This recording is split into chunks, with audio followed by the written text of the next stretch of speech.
Em assembleia nesta tarde em Brasília, não houve acordo entre os trabalhadores dos Correios e a empresa. A greve já dura 24 dias. A categoria quer o pagamento total dos dias parados e aumento dos salários. A proposta vai a julgamento no Tribunal Superior do Trabalho na próxima terça-feira.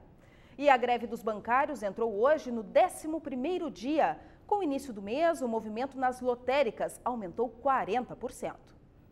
Nesta agência, no centro de Porto Alegre, a espera passava dos 30 minutos. Este comerciário diz que deixou de almoçar para enfrentar a fila e garantir o atendimento. Acredito que até eles poderiam fazer a paralisação. Acho que todos nós temos o direito de reivindicar, mas fizesse uma operação reduzida para que a população toda não fosse prejudicada. O aposentado Silvio Cordeiro também teve uma manhã cheia de dificuldades. Com a greve dos Correios, ele teve que enfrentar filas na operadora de celular para conseguir a segunda via da conta. E depois, novamente à espera para quitar o débito na lotérica. Assim, tá uma vergonha, porque é anual. O movimento nas lotéricas, que normalmente é maior no início do mês, segundo o gerente da agência, teve um aumento de 40% por causa da greve dos bancários. Mas a equipe de funcionários não foi alterada. Se tratando de número de funcionários, permanece o mesmo. São 4 terminais, não foi mudado nada a rotina em si, só se trabalhando mais. Os temporais já atingem a fronteira do Rio Grande do Sul com o Uruguai. Julian Serafim, amanhã nós vamos ter mais temporais, é isso mesmo? Boa noite. Boa noite, Vanessa. Sim, amanhã tem previsão de chuvas fortes, temporais e queda de granizo em algumas regiões. Confira nos mapas. O sábado pode ter chuva a qualquer hora do dia em todo o Rio Grande do Sul.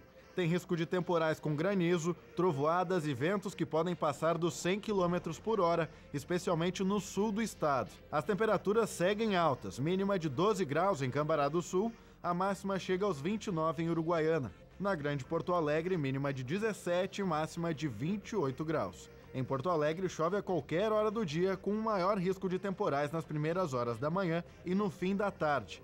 Tem chance de queda de granizo, trovoadas e ventos que podem passar também dos 100 km por hora. No domingo, apenas o oeste do estado fica sem chuva, mas com grande quantidade de nuvens. No decorrer da tarde, a chuva diminui e ocorrem períodos de melhoria. Na segunda-feira, a massa de ar frio deixa as temperaturas mais baixas. O sol volta a aparecer em todo o Rio Grande do Sul. Vanessa. Obrigada, Julian. Um ótimo final de semana e até segunda. Até segunda. Hoje completa 5 anos do maior desastre ambiental do Rio dos Sinos. Quase 100 toneladas de peixes mortos foram retiradas do rio. A causa da mortandade foi o excesso de resíduos químicos e de esgoto doméstico despejados na água. 5 empresas foram multadas e uma interditada. Os municípios da região formaram um consórcio para executar obras de saneamento. Nossa equipe percorreu 40 quilômetros de lancha, acompanhada do biólogo que coordenou os trabalhos da FEPAM na época para conferir como está hoje o Rio dos Sinos. O trajeto inicia na foz do rio, na prainha do Paquetá, em Canoas. No encontro com o delta do Jacuí, as condições da água parecem melhorar, mas o Sinos é classificado na classe 4, que indica o mais alto nível de poluição. Segundo o biólogo Jackson Miller, o rio deve apresentar pelo menos 5 mg por litro de oxigênio na água. Para fazer a medição, nossa primeira parada é no Arroio Matias. O resultado é preocupante. 1,5 miligramas por litro de oxigênio dentro do canal. Se não fosse a contribuição do Jacuí neste ponto aqui, esse arroio, esse canal estaria completamente morto já. No último trecho do rio, longe dos centros urbanos, a paisagem impressiona. A quantidade de águas puras que desemboca no local beneficia o rio.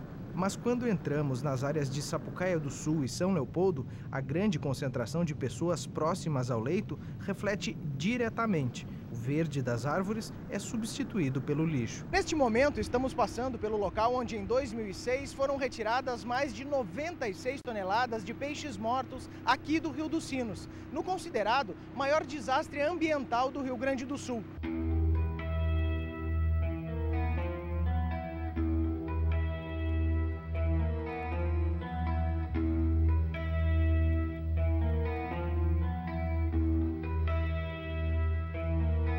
Cinco anos depois, a realidade do rio ainda é a mesma e a chance de haver uma nova mortandade é grande.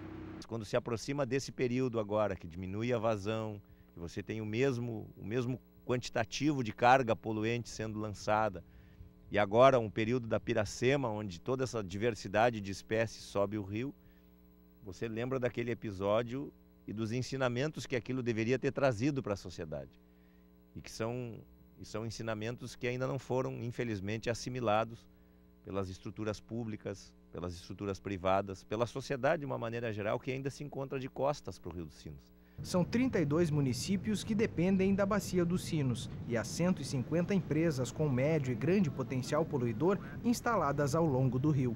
O consórcio Procinos, criado para desenvolver projetos de tratamento de esgoto, conta com a aprovação de 700 milhões de reais do governo federal para as obras. Na maioria dos municípios, o saneamento básico não atinge 10% dos moradores. Nos próximos 5 anos também, quase a totalidade dos nossos municípios também vão passar a ter tratamento de esgoto, chegando a 20, 30, 50, gradativamente aumentando o tratamento. Já o Instituto Martim Pescador, que luta pela preservação ambiental, continua a dar aulas itinerantes dentro de um barco, para que a população possa ver de perto a realidade dos sinos. Então ele vivenciando, andando com o barco, vendo a situação que está às margens do rio, aquele lixo que está aqui que não deveria estar aqui, né? Então ele vai ter um outro tipo de conscientização. Se falam em investimentos, se falam em obras, e tudo isso é muito importante e necessário, mas 5 anos depois da mortandade, o Rio dos Sinos continua poluído. O Rio dos Sinos, nesse trecho entre Taquara e Canoas, a sua grande maioria do percurso, ele se encontra numa classe 4, segundo a resolução do CONAMA 357. E a classe 4 ela serve para 2 usos principais apenas, para harmonia paisagística e para navegação. Não é uma água adequada para servir para o abastecimento público. A gente fica por aqui, um ótimo final de semana e até segunda.